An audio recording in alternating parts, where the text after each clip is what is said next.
So we'll work from the bottom. Let me start with this. I'm not going to show trailers for all of them, but here are the games that I didn't uh I didn't finish, or that I felt like games that I got pretty far in, but I didn't play enough to consider them as something that I finished and should be ranked. Okay, because all of these games are ranked, right? So these are the ones. So if I'm going to say these now because there's some big ones, and you're gonna be like, well, what did you think of this, or why didn't you have this on there? This is why. So Indiana Jones and the Great Circle. I did not finish that game. To me, it reminded me a lot of the Dishonored games, which I don't like. Dishonored. I don't like stealthy experiences and stuff. And I understand that one of the flaws of how I approached this game was I was stuck in the Vatican doing a whole bunch of stuff, and I found the Vatican extremely dull, very boring. Did not have a great time in the Vatican, but I also didn't move on to do more. So I'm not gonna say I didn't like the game. It just didn't grab me, and I didn't really feel the drive to return to it. So Indiana Jones and the Great Circle, DNF. Another DNF. Eiyuden Chronicles, 100 Heroes. I found it to be a very pedestrian JRPG. And after playing, what would I have played before then? See, this would have been near the beginning of the year. I feel like I'd played like Chained Echoes, Sea of Stars, played games like that. And I thought Eiyuden Chronicles was just a lesser version of those games. So Mario and Luigi Brothership, I was pretty excited about that. That is an incredibly boring game. That is baby's first RPG, and I played it for a while. I played it about 10 hours, and it was not doing it for me. So we noped out of that. It was extremely slow, a very slowly paced game. Horizon Zero Dawn Remastered. I wanted to give Horizon another shot, and when the remaster came out, I was like, well, now's as good a time as any. It's like $10 to get the, the 4K version and all that stuff, the PS5 version. But it's the same as before. No matter how interesting I think that world is and how much I want to know about it, 5 to 10 hours in, I fall off it entirely. I just don't care for it. I just don't care for it. Here, until we start the YouTube videos, let me put some music on in the background. There we go.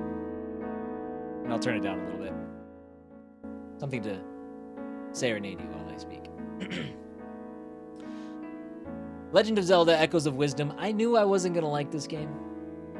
I like Breath of the Wild. I want to like Tears of the Kingdom, and I'm going to give it another shot once the Switch 2 is out.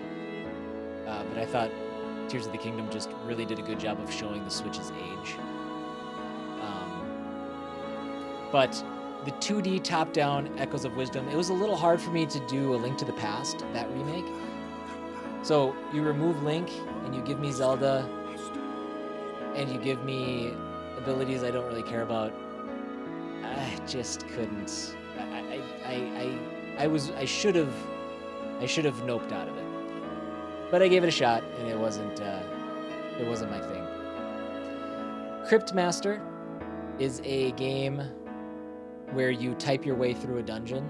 I saw it actually at GDC when I was there last year, and it actually won the award for like,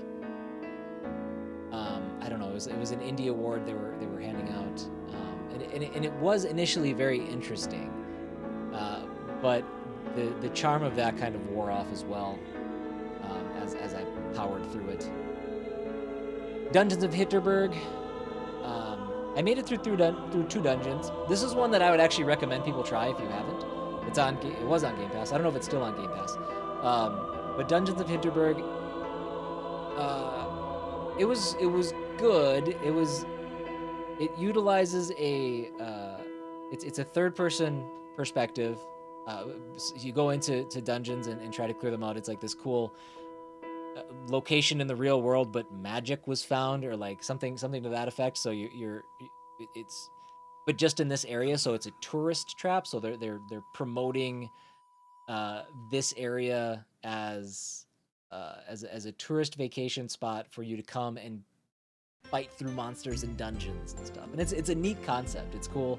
But the gameplay just it didn't hold it up. Like it didn't stick for me.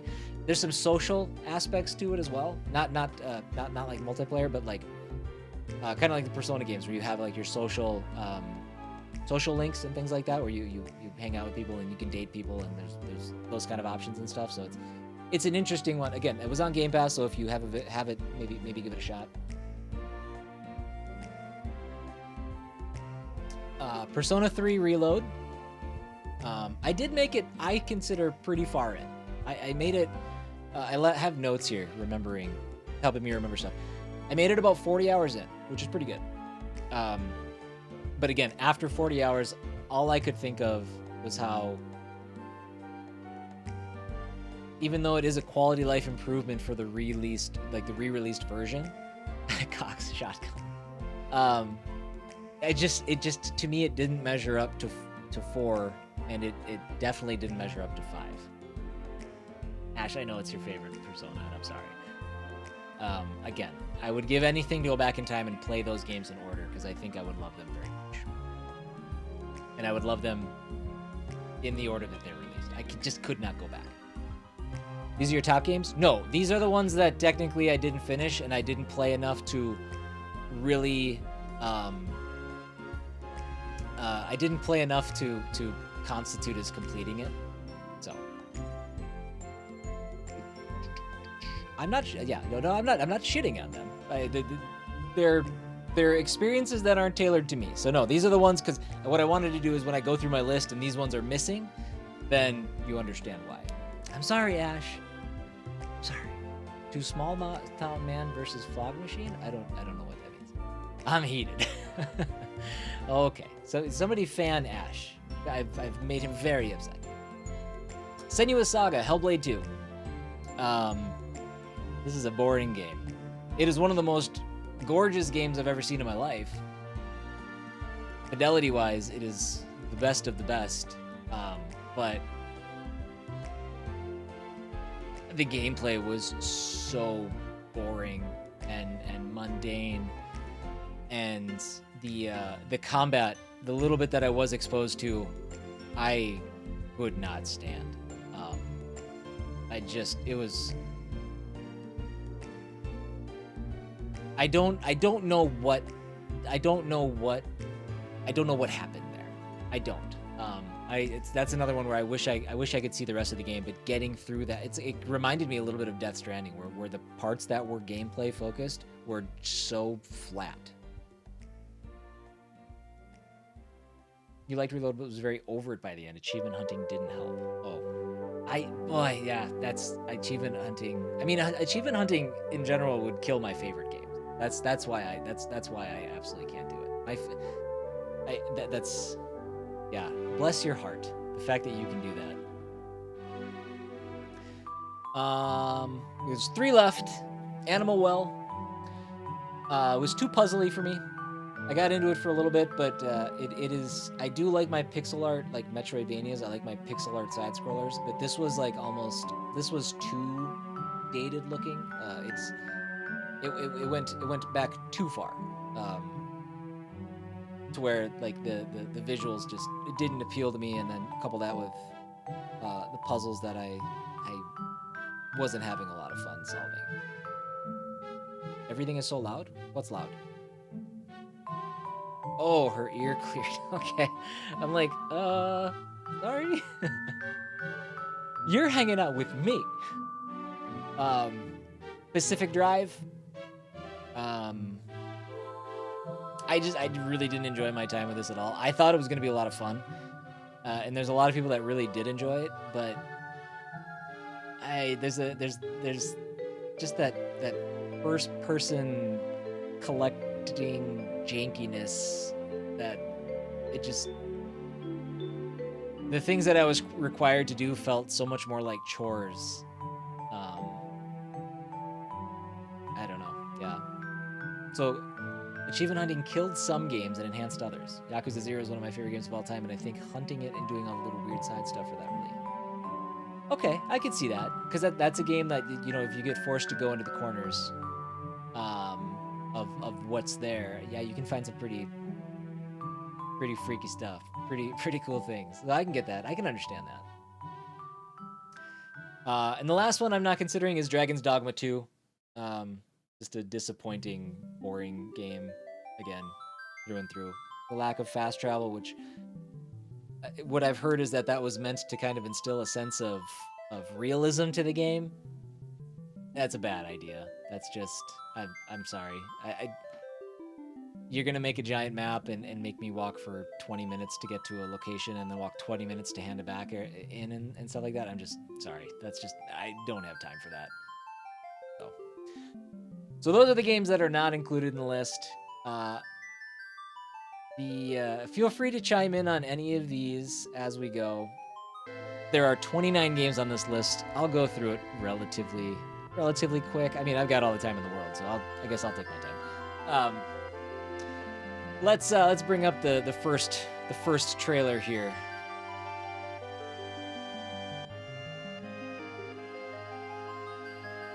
$29. That's how many games I finished.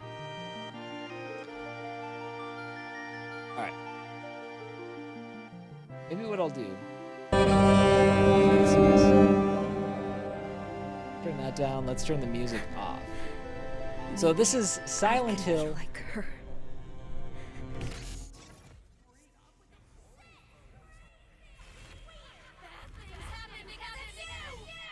All right. This is Silent Hill: The Short Message. It's a free-to-play game.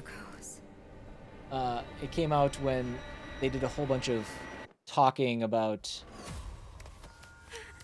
Is this a dream?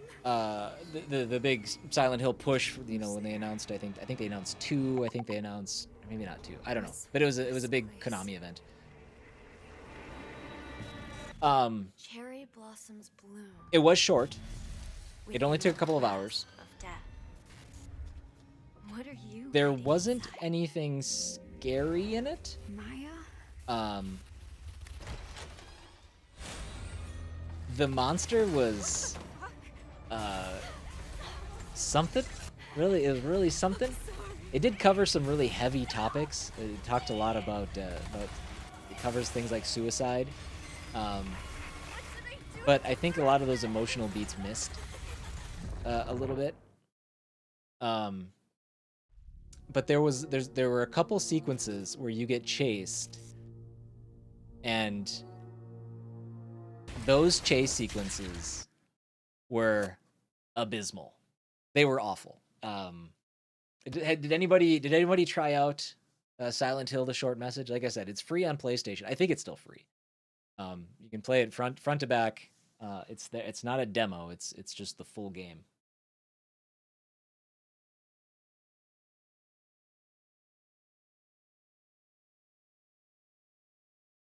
All right. Moving on to the next one. Alone in the Dark. The remake of the old game, or the reimagining, the reboot, the re-something. We'll do the release trailer. Another horror game. I received a disturbing letter from Jeremy accusing the staff and all the other patients of being involved. I played 42 last year. And now they're also out to get him. We did 29 of those 100%. See that? I just rolled credits on these. It's a story he tells himself, Mr. Carnby. Anything to avoid the truth. But Alone in the Dark, which is, plays like a Resident Evil, and it. I'm trying to think. Let me watch the trailer here for a little bit. Let me just remind me of some of the elements. she has that hot wood glue, doesn't she? Oh, it also has these two main characters are like real life actors. Like the one that guy's from Stranger Things. I can't remember his name. And then Emily? the woman. I've seen her in a. Oh, I think she's in a. I didn't mean to disturb your ritual. Peaky Blinders, like the first couple seasons. No, actually, I don't think so. What on Her. earth is happening? Where am I? But this, yeah, Alone in the Dark kind of had like some Silent Hill, Resident Evil vibes.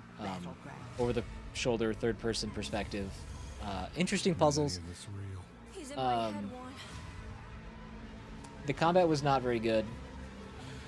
Despite me calling out the fact that it had these two actors, the acting was actually pretty bad. It was not great. And there were some technical issues that I came across. It's enough. Normally I wouldn't really call those out unless they affected my experience, and there were a couple of times where they affected my experience. But this is one, like, you know, if you're a horror game fan, I actually would recommend giving it a shot. I think it's maybe wait for a sale or see if it comes to PlayStation Plus or something like that.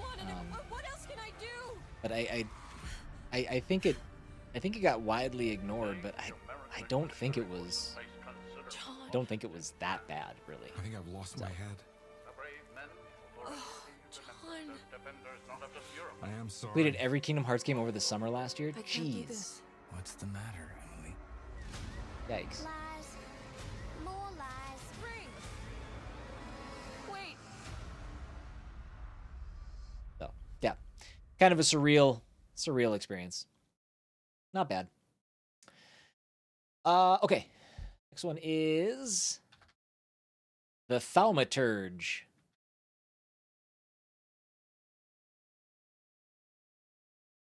Ever since Disco, I've been looking for a game, a CRPG, a kind of a top-down perspective. We'll do this one because it's a little bit longer. That, you know, scratches the itch or kind of completes, has narrative, but the gameplay outside of that is still interesting. And this one actually did a pretty good job. It has a turn-based combat system. I'm a Thaumaturge, and staring into the depths. It's considering Alone in the Dark for Halloween. Okay. As classy as that sounds. But this one was kind of cool. It uses My hands dirty. there's a let's see. It did hold my attention the whole way through. It's got a it's not Pokemon. It's not a monster collecting game, but you do collect these spirits that'll do your fighting for you. And it gives you an interesting approach to combat, and combat was actually pretty fun for a while. But why would anyone But top has there's a spoiled? lot of combat. What do you intend I would to say do? too much combat. Your power is And very by the end, I was all done with the combat. I didn't want to combat anymore. Happily come to an end, I hope. But the story was pretty interesting. It's hazy and elusive. The English translation was a little rough. There were some things that Some people really believe didn't their fit evil at all, deeds are but, the work of inner demons. and when characters weren't I know delivering these kind of demons don't ridiculous, come to like those with nonsensical clear lines, conscience. the story and They some of the voice marinate acting was actually pretty good. Salutares. They Let's always see. come Yeah, I guess the biggest uninvited. thing with the combat is that there was too much of it and it did get repetitive. I can tame these beings and Last game I bend beat them was to my Switch will. Bowling. Please tell me the Thaumaturge was good. I mean it's 27 out of 29. So, yeah, I mean it's 27 out of 29 on my list. But again, The border between thaumaturgy and insanity. all of the games, I'm gonna say excluding Silent Hill, the short message, I beat that. It was only like 2.5 hours long. It was a short little experience. I was like, I'm just gonna get through it. It's fine. I enjoyed something about every game on this list. And Thaumaturge, if I'm not mistaken, is coming or has already come to consoles too. I played it on PC. But I think it has some interesting elements to it. Like to miss the rest of the stream, it takes an hour. Okay, sounds good, Bird. Have a good weekend, bud. We'll see ya. And you will soon learn what the thaumaturge is really capable Okay. of.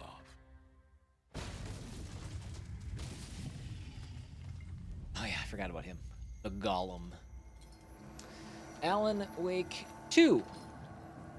The Lake House. DLC. So this is 26 on my list. We won't talk about this one too long. I loved Alan Wake 2. I thought it was an amazing game. I had so much fun with it. But like most any game that I really, really like, I enjoy that experience. if I really liked it, I'll go play the DLC. But the DLC usually leaves me kind of coming back to this page. on it. You know, I just it never hits the same. It's like he's warning us. I don't know if they're actually going to show gameplay on this. What does it mean? Yeah, they might. So, but the Lake House DLC takes you. It kind of explains kind of a side element of Alan Wake. AWE alert in the vicinity. I need to speak with the Marmons. But the water could not flow. My biggest complaints, I guess, with this one is that I thought the Lake House environment was kind of sterile. I wasn't a big fan of the new enemies that they introduced. Looking for release. And I really don't know that it added that much to the base game, but it was still more, you know, Alan Wake 2, and it was an interesting exploration of more, you know, content in the universe. That room confused me for a while. I remember that. But I don't know. Moving on. Indika, number 25. This game was weird as hell.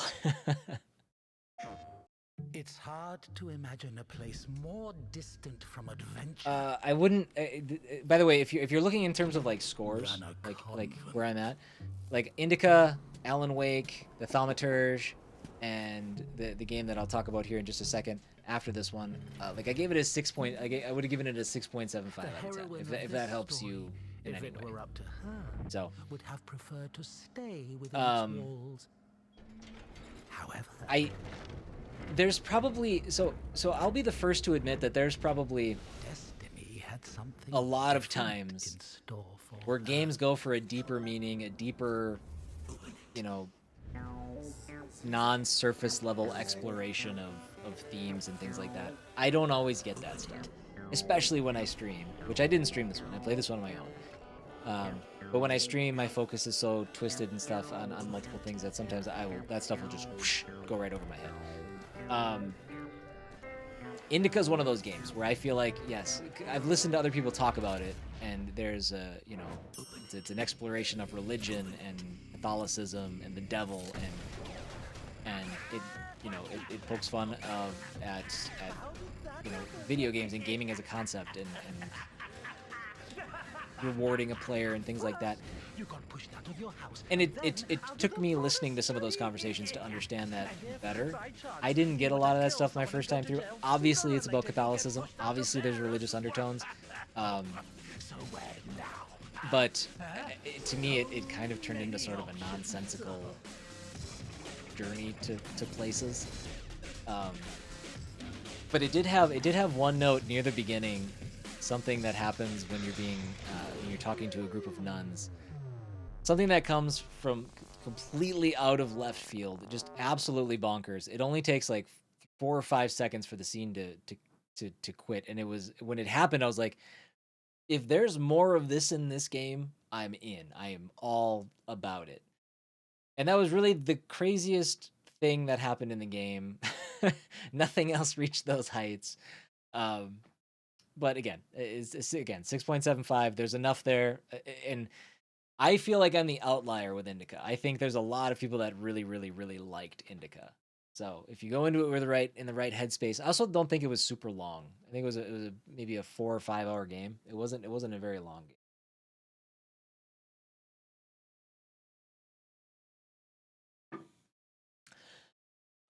Okay. Moving on, number 24. This one is also a 6.75, and then we get into the 7s. I was unfamiliar with this game. Breath of Death 7, The Beginning, Reanimated. But there's a song that I heard from this soundtrack a long, long time ago that I really liked. And at some point I was like, I'm going to look into this game. I should do it at some point. And then this this was announced, and suddenly it was out this year, and I was like, oh hey, you know what? That pixel art looks pretty sweet. Like I could get into this. And I looked, and it wasn't a super long game, so I was like, well, okay, let's dive in and give it a shot. And it's pretty good for a throwback JRPG, based in a land of dead things. It's got some good humor to it. It's a pretty good time. It is pretty bare bones. There's nothing that is really making it stand out in terms of new combat systems or anything like that. But it's a fun kind of nostalgic SNES throwback. So if you see it on sale or something like that, this is one that I would recommend if you're into those kind of games. Yeah, and that's Breath of Death 7, The Beginning Reanimated. Like I think I beat it in like 6 hours, which is weird for a JRPG because it feels like it's going to be longer than that. And you're kind of shaping yourself up for like this big, huge adventure, but you move through things pretty quickly. I don't think I don't think it needs to be longer, and I don't think it feels like it's perfectly paced. Okay, moving on. This one I actually played in 2025, but because nobody was auditing my list, I went back and I retroactively added it to my list, and that is called Go Home Annie. You don't like first-person turn-based? You know, I'm kind of the same way. I for some reason I need to see my characters on the screen. The only game that got away with it that I remember from when I was a kid that I enjoyed was Lufia. Lufia had the characters that were like you were playing from like a first-person perspective, but other than that, it's weird. I don't know why, but it's something that it's just it's just kind of a goofy thing. So, Go Home Annie.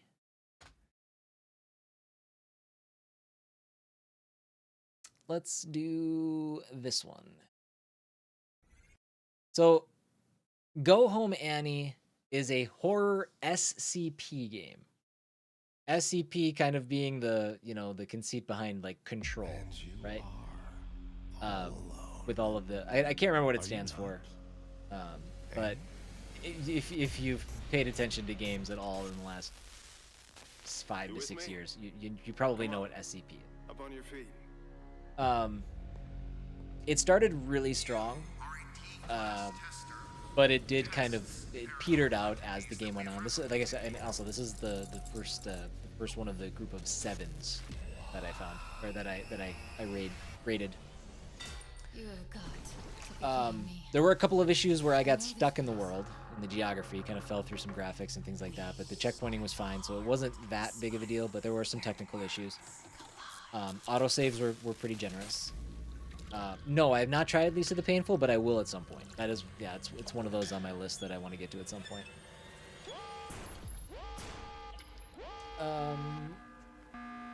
But yeah, it has some puzzles, I said you should take control for a change. but they're not too bad. Not that horrible. It's got an interesting story. There is some driving in the game, which is not bad for what kind of game it is. I mean, you actually do a little bit of quite a bit of driving. But yeah, that one just came out in December, so that one is that one hasn't really been out that long. So if you like first person horror experience, this was another one that I kind of I don't think I liked this as much as I liked what we just finished, Karma. But it is one that it felt like it had some of that. It wasn't so rough around the edges. It felt like it was polished and a little bit more cleaned up. So, yeah, that's Go Home Annie. This one is going to be tough to recall because I played it way back last January. But that is GranBlue Fantasy Relink. I was very much looking forward to this game for a long time just because I thought it looked I thought it looked incredible. I thought it had like amazing visuals. It reminded me of Tales of Arise, which I really enjoyed. Well, Justin, as I finish games, I make notes for myself so I can talk about them. I rate them. I put them in kind of an order. I'll manipulate the order as the year goes on or something. But I take notes of the high things and the things that bothered me, and go from there. But yeah, no, I couldn't remember this off the top of my head. Oh, shaman of salvation, long have we waited for this day. This game was fine. I wish it could have. I wish it would have been better. I do. Yeah, I keep a list in my. You might. Did you fall behind again, Justin? I keep a list. Google Sheet that I update. Arise, my lovely blades. I didn't know that this game was going to end up being kind of a. It wasn't. And maybe this is because I didn't do my research in the beginning. I didn't realize that this game was not just a single cohesive story. It's the continuation of a mobile game where you can learn about things that happened in the before times, but you learn it through a series of just blurbs and text boxes and stuff like that. So I wasn't a big fan of that because it didn't feel like a self-contained story then. It felt like a continuation of something that I was never exposed to. And when you beat the game, it becomes a gacha live service thing. And that said, I made it through and I rolled credits and I got to the end game stuff, which most people, if you're into this kind of stuff, then end game is where you want to be. But for me, end game is where the game ends. That's where I'm done. I didn't want to go back and play any more of it. So I don't know anything about the end game. I was done. But the combat was good. The combat was entertaining enough. The gacha elements that were there did not feel horribly intrusive, which it better not be because it was a game that I paid money for. It's not a free-to-play gacha game. So, in fact, I think this will go down as being maybe the only gacha game I ever finish in my life. 5 seconds before you said you keep. Oh, okay. I have it on low latency. I haven't been brave enough to do the super low latency, so that could be all that is.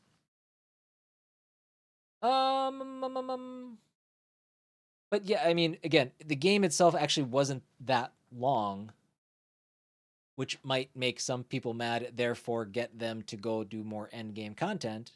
But I was glad when it was done. Again, I never felt like I was even introduced to the beginning of the story. I just kind of nestled into the middle, so I was good. I was good with that. Done. So, another game. Next up, Banishers, Ghosts of New Eden. We'll do this one. This is number 21, by the way. This game has some great side quests and some really good characters. But walking around and rehashing some of the same areas kind of held everything back for me because there was a lot of backtracking and things like that. The other thing that really held it back, I was hoping for what would be maybe a 12 to 15 hour experience. Just because of the areas and the places you visit and stuff. It felt like that was what I was getting myself into. I had played it for about 15 hours. Again, kind of rehashing the same stuff and going back and forth through areas, and eventually I got to the point where I'm like, I'm gonna just look up like how long this is. 15 hours was about 30 to 40% of what the estimated time to beat was. And so this is the only game on this list where I feel like I played it long enough to understand it and I could put it on here, but I didn't beat it. Yeah, I did not finish this game. the story was interesting, but it was really held back by all of the things that you had to do that took you away from the story. Again, like I said, the side quests are good. Side quests are obviously optional, but the side quests were worth doing. But it was just the moving around to places. The traversal wasn't very fun. Again, I just think the story could be about 40% shorter. But it is an interesting concept for a video game. It looks like it has a budget behind it. The characters were cool. What you're doing, banishing ghosts and spirits and stuff, some of those had some cool stories tied to them. If you want something you can kind of chomp into and go for 30, 40, 50 hours, then Banishers might fit you right. It could just be that I was like in a space where I just didn't want to dedicate another 25 hours on top of the 15 I'd already done. So okay, this one is borderline blasphemy based on things that I've heard at the end of the year. 1000 Times Resist at number 20. A lot of people had this as like top 3 games of the year. We'll go here. But this has got a incredibly interesting story. And there were several times where it almost like took my breath away. Kind of some of the things that were happening that kind of separated chapters. Banishers and Flintlock both fit into the category of games I'm semi-interested in but waiting to pick up for cheap. Yes, I would recommend that for Banishers. Flintlock was on Game Pass, so I actually gave that one a shot as well. Was that this year? I can't remember. But yes, I would recommend waiting for probably a sale on Banishers at least. But 1000 Times Resist, it had those like jaw-dropping moments throughout, but everything between those sequences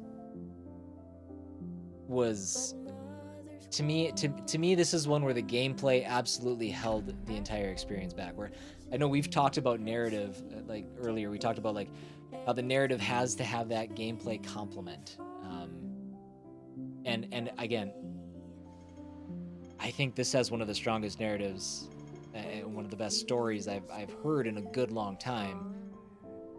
But there are sequences of just walking around, and then there's these other sequences where you're kind of not teleporting, but you're zooming through these different areas with like kind of broken memories, almost kind of a thing. And I didn't care for those much at all. Let's see here if there's anything else that I had written down.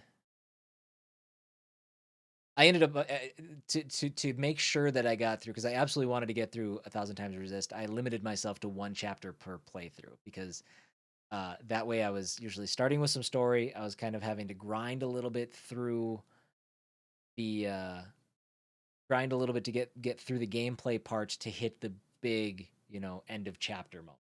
That's what worked for me to make sure that I could finish it. Again, we're still in the 7s, by the way. The other thing about 1000 Times Resist, and this is a me thing, is that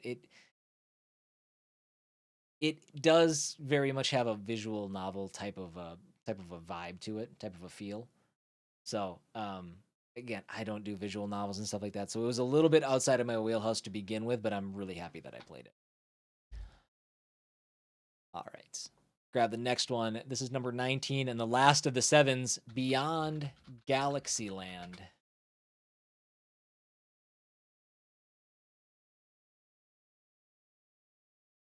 This is another fun throwback RPG, but instead of top-down pixel art, it is kind of a side-scrolling pixel art perspective, and it does some pretty fun things. So it's just a fun short nod to classic JRPGs. I think maybe 8 hours, maybe. I can't remember off the top of my head, but not too long. I mean met total annihilation. Let's see. I'm just reading some of my notes. It says here, I don't think the story was as tidy as it could have been, but taking all elements into account, it was solid throughout. So I remember there were a couple of things where the story just kind of forced itself forward, but it wasn't like super well told as to why things were happening. So yeah, I don't know, but it's got some cool environments. It's got some the characters are kind of neat. It's a cool concept, sci-fi fantasy, and you get to have a giant gerbil as one of your buddies. So it's got some side quests. It's one that, again, it's on sale. I'd say give it a shot. Although that said, I really don't think it's that expensive to begin with. So not too bad. All right. Number 18. Thank goodness you're here. This game was funny. This was a funny game. Yeah, it's probably one of the funnier games that I've played in quite some time. Come on down, Kill. What do you... Peas. And it's also super short. 2.5, 3 hours, maybe. Something special in between. I thought you said giant girdle. The best. Give her big Thank Rob's goodness big you're here. pies. What? Oh, giant gerbil. Oh, okay. Yeah, okay, I got it. I thought you were talking about thank goodness you're here. I'm like, that doesn't sound anything like that. So, I put this one off for a really long time, and then finally I was like, it's 2.5 hours. Just let's jump in, see if it's something that you like, and I did. There's a lot of rehashing, kind of going through the same areas over and over again, and I always felt like I was going the right way, which I never want to do in those instances. I want to go the wrong way, explore and look around and stuff like that. But the game has a way of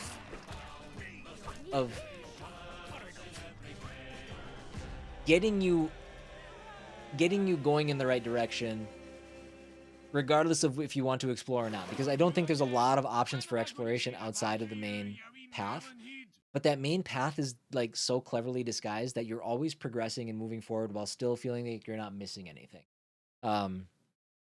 But yeah, I mean, you play the tiny little guy with the tie, and his only thing is he slaps people to get them to talk to him, or he slaps things to get, to interact with them, and that solves the town's problems. And it's a pretty good time. Oh my gosh. Number 17. I forgot that that was even last year. But Final Fantasy 16. The Rising Tide DLC. This is another instance of a game that I liked. I liked quite a bit. But when the DLC rolls around, I'm just not in the right headspace for it. So it was more Final Fantasy 16. It was a unique new area. It was also not so damn dark and dingy like the entire base game was. The fog or the mist or whatever it was, I can't remember, had lifted, and everything was a vibrant green, and it was nice to just have some color in the world again. But as muddy as the second half of the base game gets, like this place, like this was gorgeous. This was awesome. Combat still feels good, although it was really hard to come back to the combat in the DLC after not playing the base game in a really long time. Once I adjusted to it, though, it was pretty good. But I am done with these characters. I'm ready for... This was the last DLC, so Final Fantasy 16 is done now.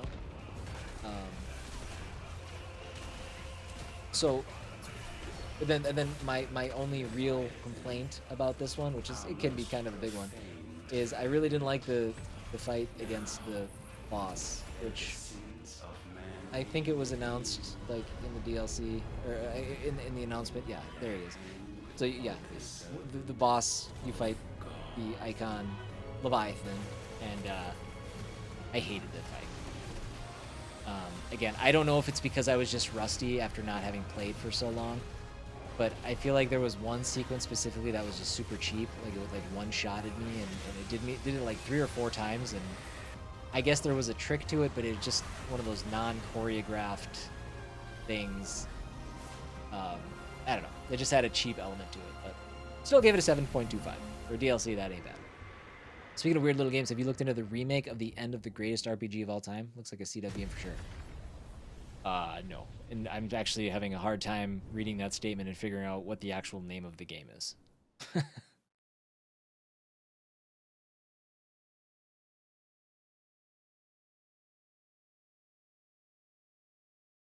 Okay. Next up. Number 16, the Plucky Squire. Did you ever finish that, Kate? And then Elden Ring came. Still need to do the Final Fantasy 16 DLC. I've been trying to wait to see if the Final Fantasy 16 Xbox rumors. I mean, at this point, it has to be. Well, maybe no. I guess it doesn't have to be. Yeah. I don't know. Didn't you say that you have didn't you get a PS5, or are you still only on Xbox? I thought that you grabbed a PS5. Maybe I'm making developed by all possible futures. Plucky Squire was just a pleasant experience, and it was actually kind of fun because it's one that Jack played for a while. Did he didn't finish it either, did he? The storybook Land of Mojo. You play I don't think he did. The eponymous Plucky Squire and hero of the realm. I think he put it down eventually, but it was fun watching kind of solve some of the puzzles. The game is called the remake of the end of the greatest RPG of all time. Okay. No, I haven't heard of that. And engaging in mini games. But when Humgrum casts Jot, there were some bugs that kind of showed up near the end of the game as I got closer to the end.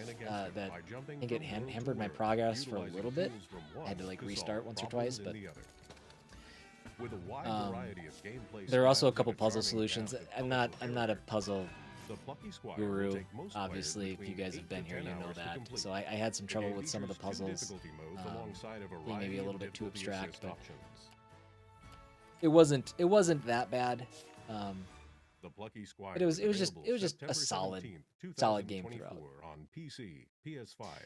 All right, moving into the top 15. Number 15, and our first 7.5 on the list is Mouthwashing.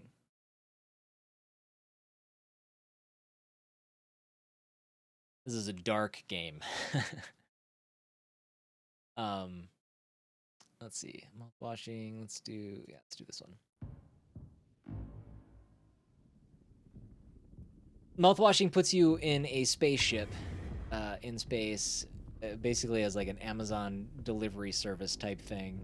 And horrible things happen. Just horrible things. And the whole game is about horrible things happening. And horrible revelations coming true and everything like that. It's just really creepy, really unsettling. But again, it's another short game that has some like kind of holy shit moments in it. So it's one that I don't want to say too much about in case people haven't played it. You should play it though. I think it's worth the playthrough. It's again, like I said, it's not very long, so maybe check it out. Number 14, Dragon Quest 3 HD 2D Remake. I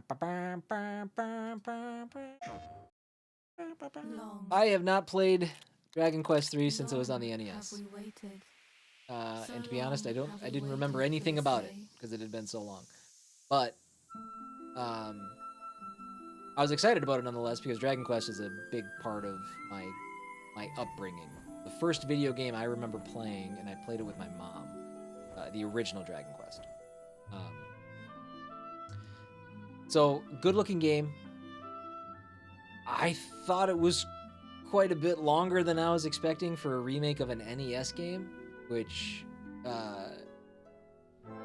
holy smokes, again, I don't know. I mean, it took me 30 hours, 35 hours for this game, and I mean, it was fun and it was engaging throughout, but it was I couldn't imagine playing an NES version of this game for 35 hours. Even as a kid, I would have lost my mind. But despite the pretty look and the up-res, just the remake qualities, the core game is still pretty archaic. It's missing a lot of quality of life stuff that the genre has added over the years. So some of that got to be a little bit grating. And I'm sorry, it wasn't a 30-hour game. It took me close to 50 hours to beat. 30, I think, would have been much more digestible, but there's a pretty significant end sequence that took a long time. But yeah, I was absolutely ready when the game was done.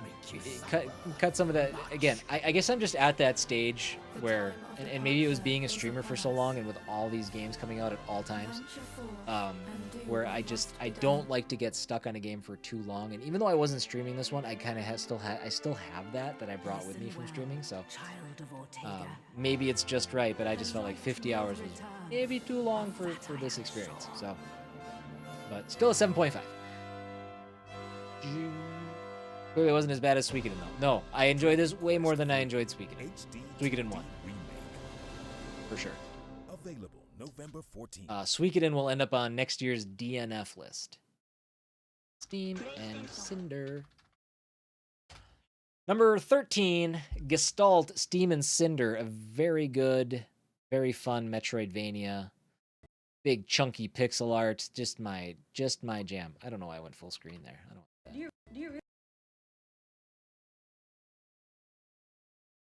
There's the first-person turn-based combat again.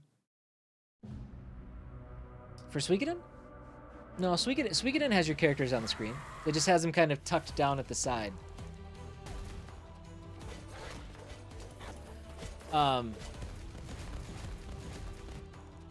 If you give me a good Metroidvania, give me a good map, give me some chunky pixel art, that's my point. That's where I'm at these days.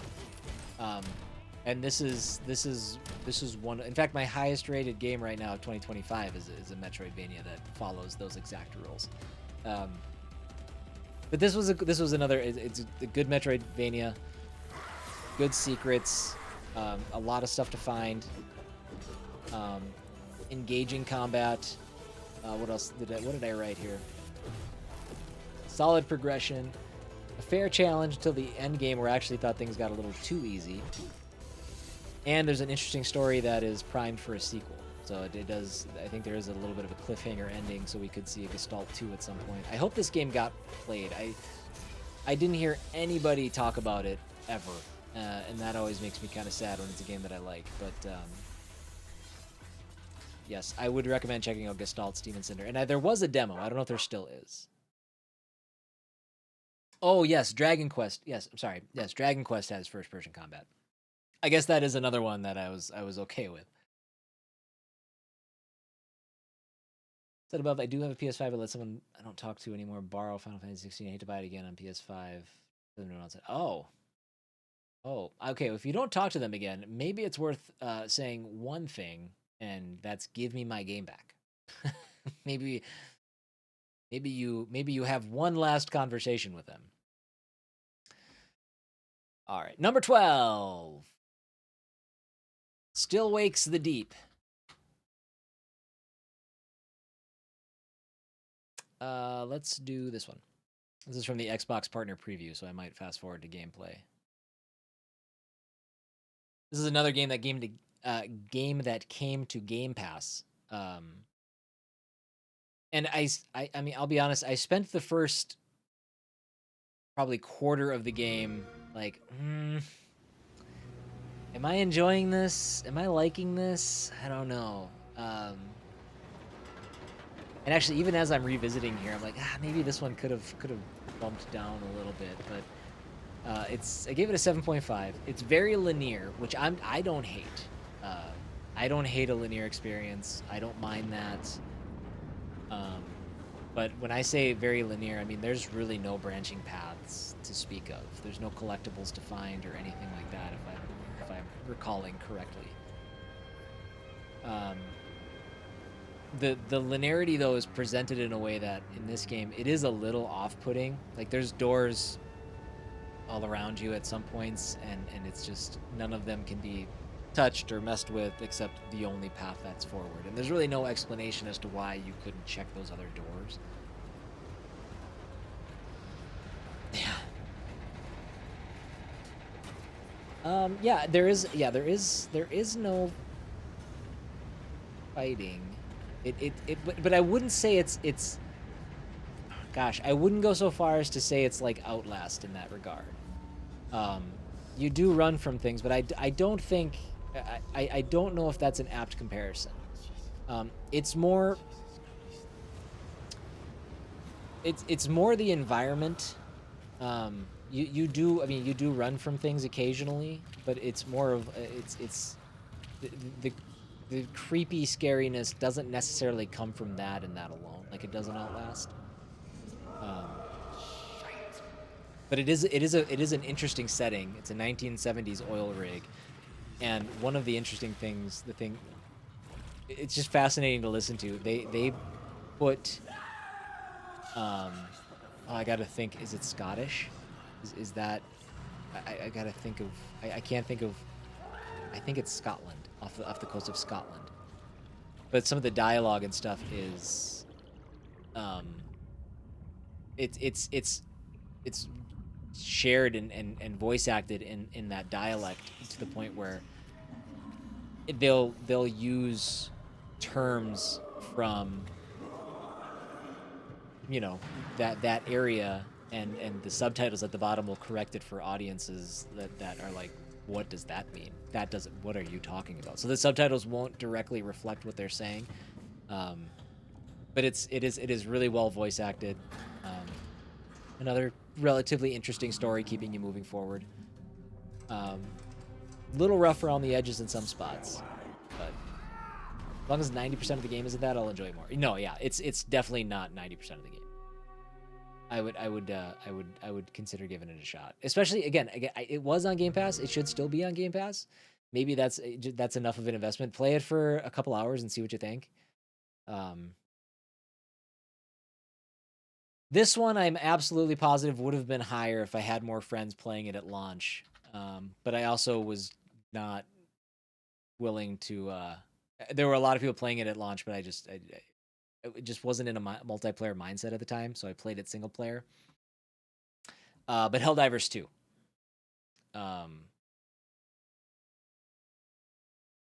Yeah, I didn't put a ton of time into the game, but I can absolutely see, with the right group of people, just the amount of fun that could be had in this game. Go Gadget trailer. Go Gadget trailer. There we go. The other reason I didn't put a lot of time into it is because I played it at launch, and they had a lot of server issues. So it was kind of picking and choosing my time to get in, and not really being committed to wanting to play multiplayer at that time. But yeah, I wish I could have gone back in time and played this multiplayer when the servers were functioning and it was like at its best. I mean, there's nothing stopping me from playing it now, but other than all the other games that I want to play. But man, I think I would have loved this one. This is a weird ranking on my list. It's at number 11. It's a 7.5, and I really don't. I feel like I didn't even scratch the surface of what it could have been. This one I actually feel a little guilty having it on the list at all, but I just have such a strong feeling that I really would have enjoyed it, given a different set of circumstances. To protect your future.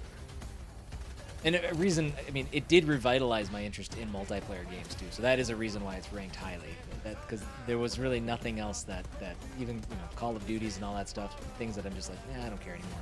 This kind of turned me onto the idea. Number 10, Black Myth. Ooh, Wukong.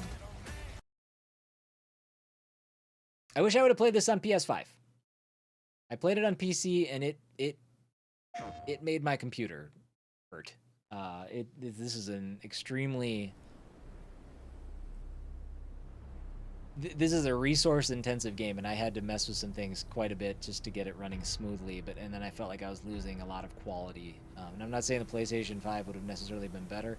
I like to think my computer is on par with the PlayStation 5, but I can never tell. I don't know.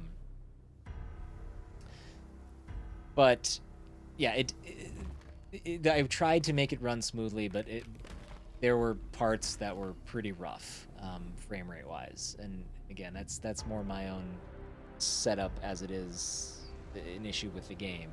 But very good Souls, like tons of bosses, some very difficult combat, which isn't something that I always love. But the environments I thought were really cool. It's an interesting story, a lot of progression and upgrades and things like that. Some of the combat is so... One of the issues that I had... By the way, this is a 775. This is the only 775 on the list. The combat is so animation intensive that it felt like there were a lot of inputs that would miss, and sometimes it would cost me pretty significantly, where I was kind of relying on an attack to go off to kind of stun an enemy or move myself away, and sometimes that just wouldn't happen, and it would lead to me meeting my demise in more instances than one. But yeah, the environments were, like I said, were cool. The bosses were cool.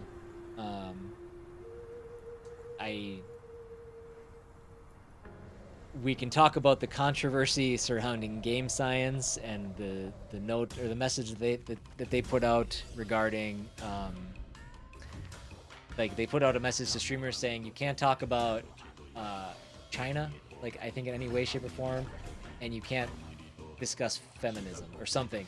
I don't remember exactly what it was, but it was like super just gross. Oh, you can't talk about COVID. You can't bring up COVID. Just things like that. Yeah, and that's the other thing, Justin. It did turn into this. Yeah, it was used as this tool for hate on the internet and stuff, and it just always kind of had a gross backstory to it. But which is too bad because, you know, I think the game was good. I try not to let that stuff affect my opinion of it that much. Like Hogwarts Legacy, I loved that game, but obviously it has its non-game focused issues. So based on my experience with the game and just the game, I thought it was really solid.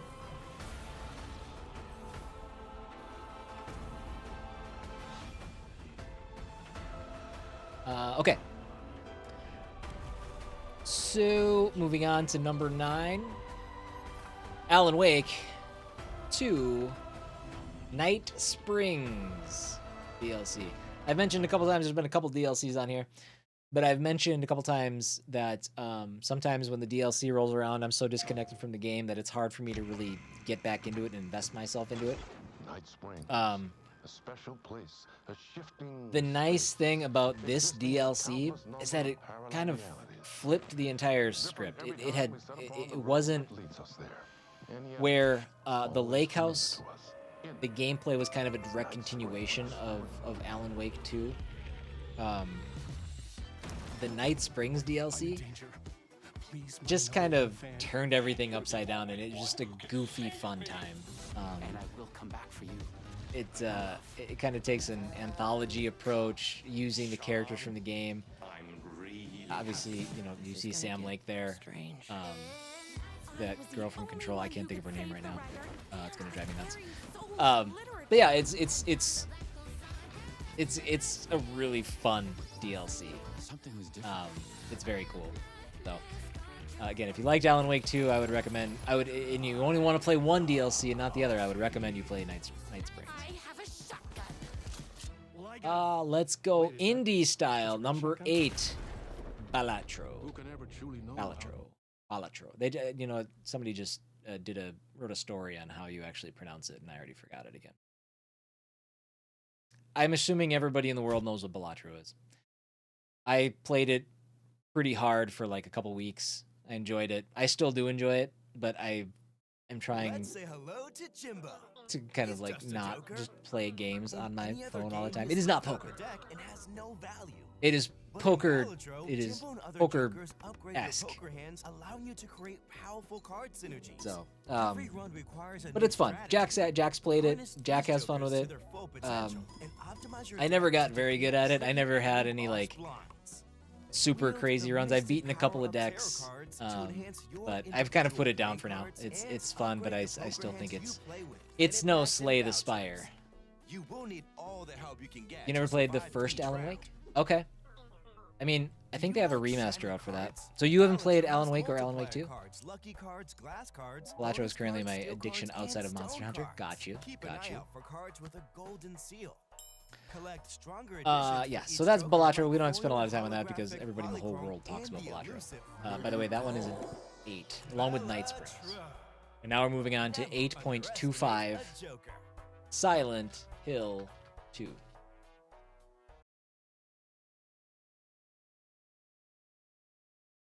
I never beat Silent Hill 2 as a youngster. And I really like the Silent Hill movie. The name on the envelope said Mary. And I think I always... My wife's name. It's ridiculous. I always liked the idea of Silent Hill so much, but Disease 3 years ago. I considered myself a fan of So then why am I looking for? The concept of Silent Hill, having not really played them prior to 2. I was super excited about PT, Silent Hills, with you know, Kojima and is that Guillermo del Toro working on that. So I was really excited at this announcement. I was a little worried about Bloober. I really like Layers of Fear, but I haven't really liked anything else that Bloober has done. But I thought Silent Hill 2 was actually super good. I'm not like you. I don't know how people that are Silent Hill 2 like OG fans feel. Are you afraid? But it's the kind of horror game that I'm 100% about and into. There are some very, very creepy moments and atmospheric stuff. I liked it. Actually, just watching this trailer again too, I'm like, oh, that was a good time. That was a good time.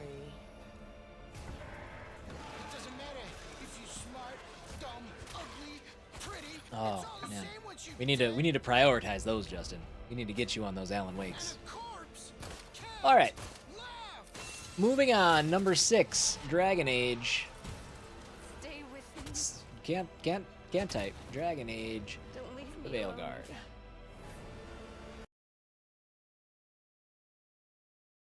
I think I like this game more than most. I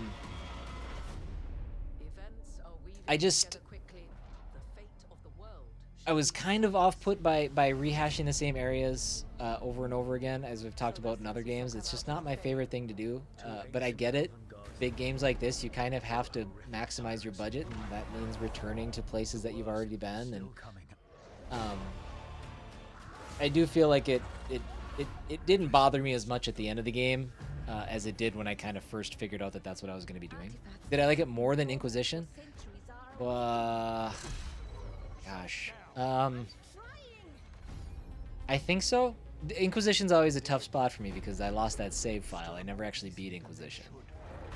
I lost it with like 90 hours in or something. But I thought it was good. I enjoyed it. Let me see what I wrote here for the notes.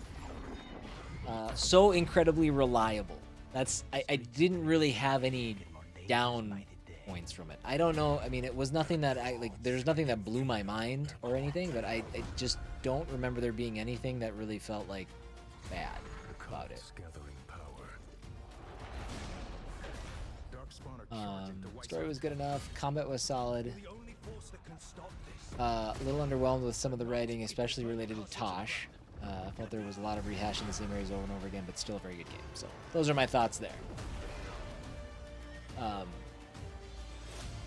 Unfortunately, it didn't do very well financially. I understand that because I think BioWare has been even further gutted. It still exists, but I think a good chunk of that is now working on other projects, no longer with BioWare proper. But that's not great because I would really like to see how the next Mass Effect comes out if it happens at all. Number 5 and an 8.5. Metaphor ReFantazio. You loved Origins 2 though? You didn't like Inquisition as much. I wonder how you will feel if you play Veilguard then.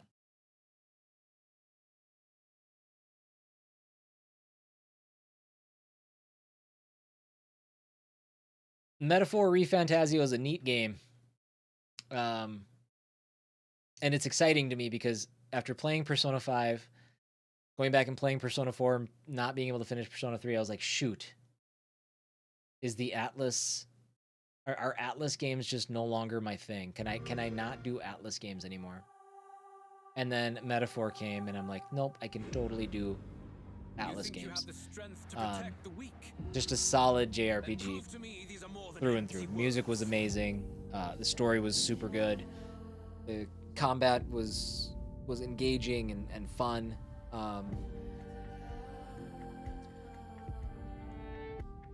Let's see. I will say the reason I was worried about like Atlas games appealing to me is I don't think I'll ever be a very big fan of the day by day approach to that the Atlas games use. You know, every day you have the option to go do things like that. I don't think I'll ever love that. I didn't necessarily love it in Metaphor. But that said, the story and the characters were strong enough that I was still very interested in everything that was happening. If I have one nitpick, is that I think the ending was long. When I thought the game was over, the game was like, no, we're not even close. So yeah, I think I like Veilguard less. It went even further from CRPG. Yeah, I mean that's true. Yeah, no, it plays like a full-on action RPG now. So yeah, that you might not enjoy Veilguard as much. Number 4, Astro Bot. This game is awesome. It's number 4 awesome, but it's awesome. I give it an 8.75. Gorgeous, fun, nostalgic.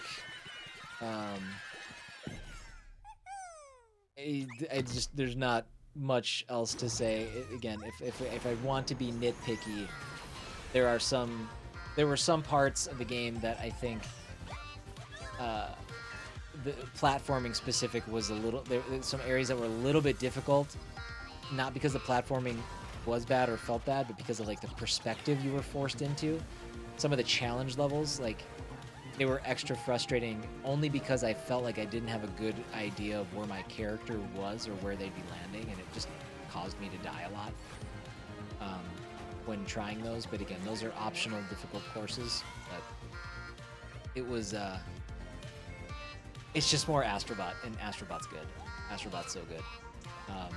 Being able to find all the robots, being able to find the puzzle pieces, the hidden areas, and being able to do it in a logical manner, like missing something, but then being able to like bring up the pause menu and seeing like, okay, I found this one here, I found this one here, I'm missing one in between, so let me backtrack, because the way that they're listed in the game is how they're listed in the levels. I just love that. It helps, it like satisfies that completionist aspect, without going super out of the way. So yes, Astro Bot, very, very good. I understand why it won Game of the Year. Number 3, Stellar Blade. Justin, you talked a little bit about Stellar Blade and how you think you will probably play it at some point. I would strongly recommend Rated it. M for mature. This was another one that I was like, I don't know if I'm gonna play it. I just don't know. Kind of on the fence. Let's go here. Come on, internet. But when I finally jumped into it, yeah, it was very good. The music was so reminiscent of the Nier games, and I think the music actually carried me more through this experience. Thank you. Or it felt like it resonated with me more than almost any game on this year's list. Like, the music in Stellar Blade is so underrated. Even in the darkest times, it's always safe to bet on human survival and it has some jank. It's not a perfect game, but again, it's one of those that is mired in some controversy outside of the game.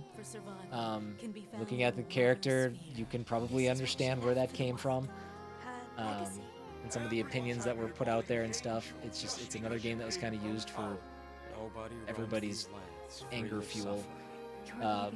But man, this game it's magnificent. My absolute surprise of the year. I just didn't think I would enjoy it as much as I did. So. May your memories live on. Number 2, last couple, then I promise we'll wrap up. The Last of Us Part 2 Remastered. I feel a little gross putting this on here, because I don't necessarily think that these games, Last of Us Part 2, I don't necessarily think that these games need remastering, but I played it and I liked it. I liked it a lot. I don't know why my trailers are dying here. My internet's kind of giving up the ghosting here a little bit. Feels like a game I'd have to explain to my family why I'm playing it. You know, if it wasn't, I mean, yeah, the character, yeah, going back to Stellar Blade, yes, you run in a third-person perspective, and that booty is there all the time. It is. Now, you decide how covered or uncovered that booty is, but it's there, and there's no getting away from it. Dad? But yes, there's nothing else really controversial in the game besides that. So it's I thought it was just fantastic.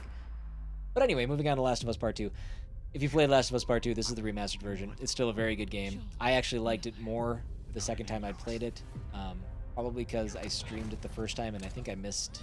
There's just story beats that I missed. But gosh, what a good time. Last of Us Part 2 has significantly less boob.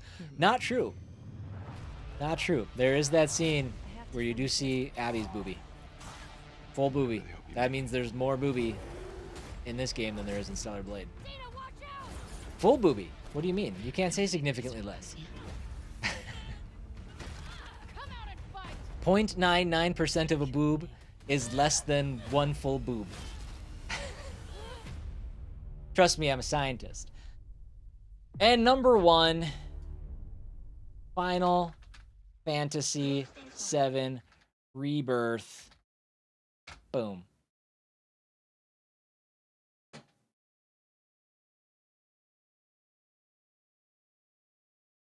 I do sometimes feel just a little bit guilty about this because Final Fantasy VII is my game. That's just how it is. It just is my game. I'm not saying it was destined to be number 1, but I was so happy with it throughout. There are parts that, yes, I could criticize. Some of the task listy stuff in some of the areas are a little brutal, and you know, the ending I really would like to have, you know, some sort of conversation with somebody with about at some point. But basically everything that I wanted from Remake, I got in Rebirth. Now, since Rebirth has come out, I hear people saying that they think Remake is the stronger game, and I think that is bananas. I think that is absolutely bananas. I think Rebirth is such a stronger game through and through. The combat's better. The variety is better. The Midgar is like a fun, you know, it's a fun area, but it's not. It should never have been a 40-hour area. Like it just shouldn't have been. Seeing all of these other areas, I just think it's exponentially better than Remake. Whatever happened. But yeah, no, this was absolutely my number one. So,